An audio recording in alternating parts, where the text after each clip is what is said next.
Thank you. Thank you so much for having me. I really appreciate being here. Thank you, Nancy and Trini, who unfortunately isn't here right now. But as you heard, I'm Kristie Pearson, and I identify as a white privileged female settler. As you heard, I have a master's in business that focuses on marketing, and I've been fortunate enough to be able to focus my talents on various charitable initiatives over the last number of years. I believe others really do want to help, but often don't know how. And I believe that there are a lot of effective agencies in our community already doing great work. And I'm doing my best I can to try to bridge this gap and make it easy to give others a hand up. So today I want to share a little bit about a not-for-profit that I created more recently. I'll start with talking to you about why I felt it was necessary to create this not-for-profit, and I'll explain a little bit about what Linking Hope is trying to do, and a bit about how it works. And then I wanted to finish up by talking a bit about a focus passion project of mine that I've been working on for a few years now. So in March 2020, we all hunkered down. We were all pretty scared and depressed. I sat on my couch like many others, reading social media more than I ever had before.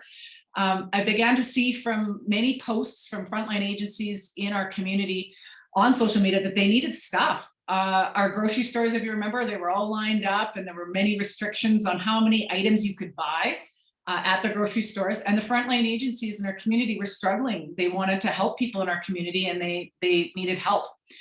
So I decided to do something, and to make myself feel better and to stop sulking on my couch with my phone, I reached out to the United Way and asked them for a list of agencies that needed help immediately. And so I then contacted the agencies and compiled a list of items that these agencies needed. And I have a really long list of contacts. So over the years, I've worked in fundraising, doing a number of different galas and events and different charitable fundraising events. And so I've collected this large list that I had. So I sat down on my computer and I wrote out an email. And my email was asking people to support and to bring to my garage the needed items, and that we would deliver to these 10 charities. Well, my email was not only read, but it was forwarded a lot. I was very fortunate to have some big Winnipeggers with large email lists like Gail Asper and Mark Chipman forward out my email, and my garage started to fill up. So we're lucky to have a 3-car garage, and it soon became a no-car garage for a period of time, filled with items. The first collection, we collected enough to fill 10 large SUVs of needed items. And I was able to find some solace in the fact that Winnipeggers really did want to help. And that's where Linking Hope was born. It came out of this.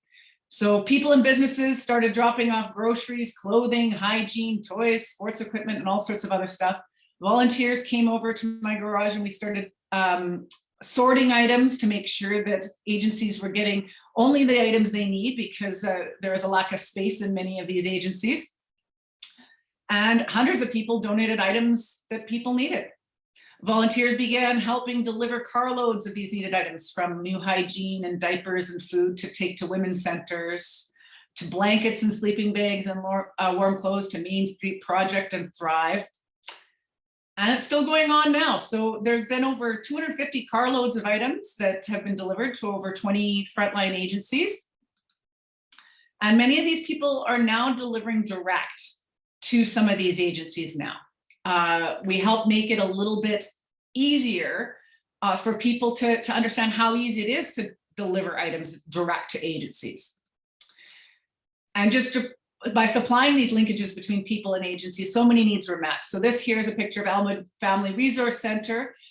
Some of these volunteers are volunteering time to some of these agencies now.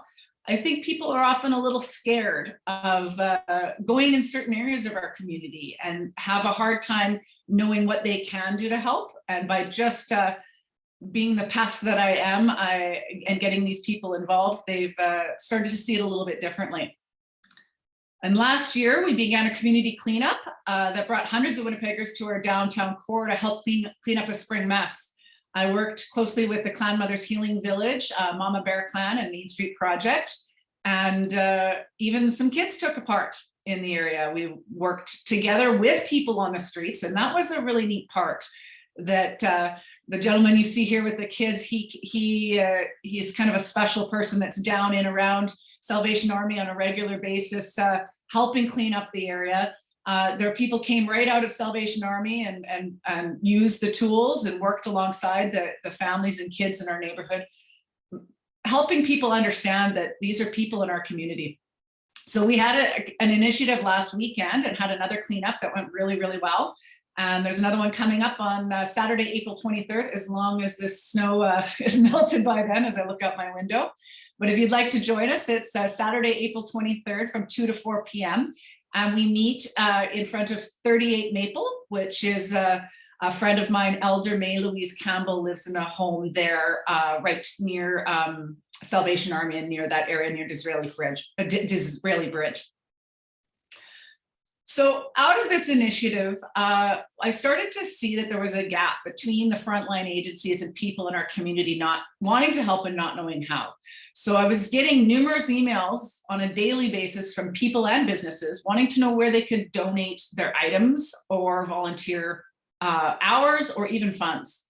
So people were calling me, asking me for where do they take their baby cribs or their toys or their lightly used clothing. And businesses were wanting to help out by creating hampers, or maybe they had donations of coats. Maple Leaf Construction had 600 coats to donate. Denali was donating socks and t-shirts. So a lot of these people didn't know where to bring their items. So I decided I wanted to set up a website. I feel people love the easy button.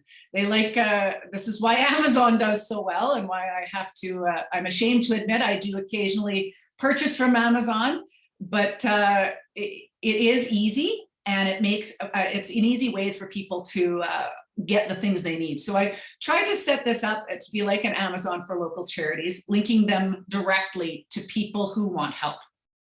So the focus of the website right now is twofold.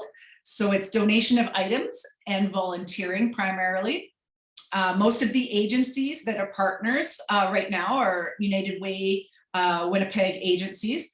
The reason for that at this time is just due to, I don't have staff to vet and go through charitable organizations. And I know the United Way does that already. So it's an easy way to manage that. But it's in progress. It's very much a work in progress, and agencies are being added on a daily basis with different items.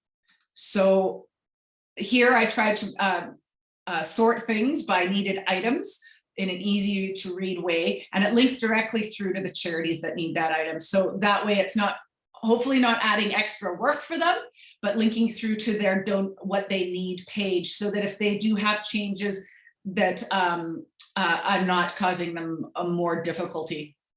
I've also asked permission from all the agencies that I've included so far. And then on the next page I've tried to organize volunteer opportunities by talents. So I realize Volunteer Manitoba has their own website and I've linked through to some of their initiatives. But personally, what I found with the Volunteer Manitoba site is that it was a little bit difficult to scroll through and find volunteer opportunities and understand what it was you were choosing, what it was that would fit with your talents. So I've tried to organize it by talents, and then it clicks through to various different opportunities with different agencies in those different areas. And again, linking through to the agencies pages. So through this initiative, I've been introduced to a lot of really great agencies that are at the front line working really hard.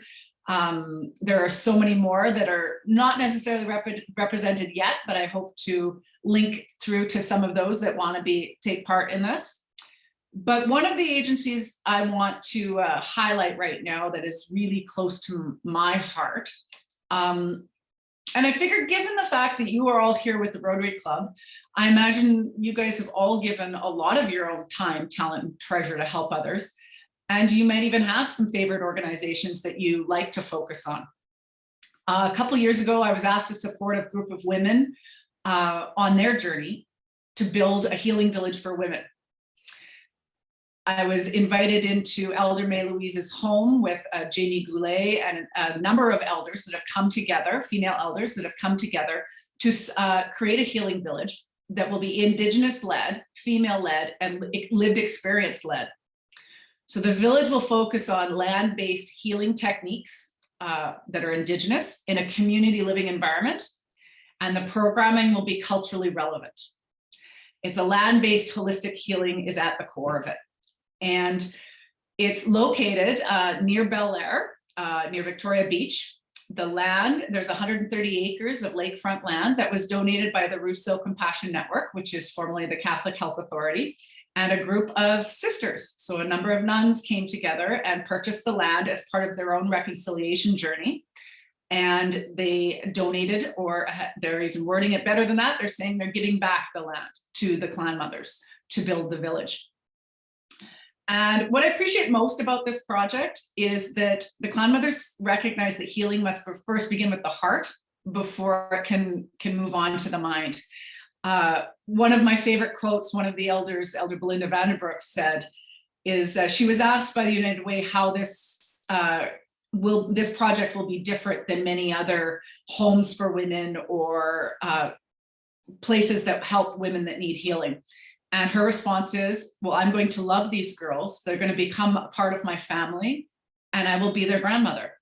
And to me, that said it all, that I believe that a village is important, that the village is important, because even you as Rotarians coming together as a team, you feel like you have, hearing you talk about the fellow in Chicago and the people that you're taking care of, you're a community. And this village will provide a community living environment for the girls so that when they leave the village, they still have a community, they still have a village that they can call home. So I'm working as a fundraising chair, as a volunteer fundraising chair for the Clan Mother Healing Village, and I've been working with them for about 5 years. Last year, the clan mothers prepared to have a healing event on the land, and Linking Hope organized a large group of about 100 volunteers that came to the land from the area to do yard work and chopping trees down. And my favorite was putting up this teepee. So it was we had elders standing around the outside. I don't know if you can see over here, kind of instructing us how this was done. And it was a really special event. So I'm an ally that I work hard to help lift the voices of people whose voices need some magnification. And I like to help link the agencies that are doing great work already. And because I believe that many of the solutions to solving problems and issues that we have in our community are already known, but maybe they just need a little bit of amplification. And one of my skill sets is being pushy, especially when it comes to helping those in need. I believe that we all should be pushy. I think asking to support a charity or to do fundraising often makes people feel uncomfortable, but I think people need to be asked. And my role is to identify and provide connections to and networks of support for these groups that are doing this. And I like this picture because for me, it shows that together we can really help something beautiful grow together in our community. And as I reviewed your Rotary Club info, I saw that your mission was to create a community through fellowship and service, and to eliminate poverty and disease and provide knowledge and opportunity. And to me, that fits exactly with what I believe. And I hope you keep pushing as you push to work to help support our community. I'm fortunate enough to be a volunteer for full-time work. That's my full-time job. And I can link and provide supports however I can.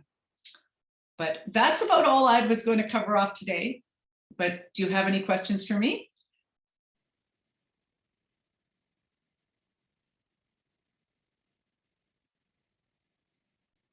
No questions.